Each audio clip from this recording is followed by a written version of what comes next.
Welcome to Penrose Learning, where we make understanding easy. In this video, I will explain how to use the Apple Watch SE first generation. To begin, power on your watch by pressing and holding the side button until you see the Apple logo. Once on, follow the on-screen prompts on your iPhone to pair it. You'll navigate primarily using the digital crown for scrolling and zooming, and the side button for accessing the dock or Apple Pay. A quick press of the digital crown returns you to the watch face or app grid, making navigation intuitive and straightforward. Your Apple Watch SE keeps you connected.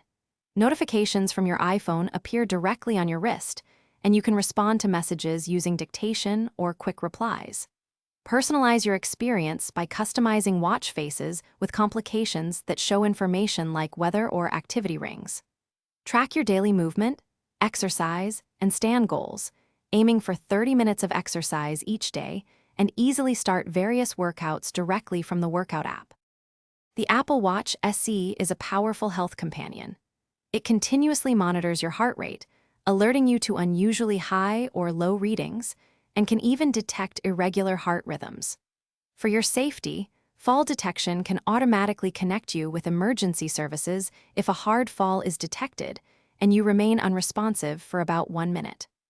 A long press of the side button also activates emergency SOS, contacting your emergency contacts and sharing your location.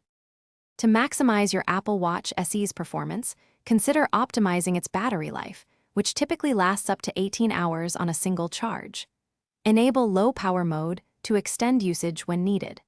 Explore the App Store directly on your watch for new applications that enhance its functionality, from fitness trackers to productivity tools. Regularly update your WatchOS software to ensure you have the latest features and security enhancements, keeping your device running smoothly. Thanks for watching. If this was helpful, leave a like and consider subscribing. See you next time.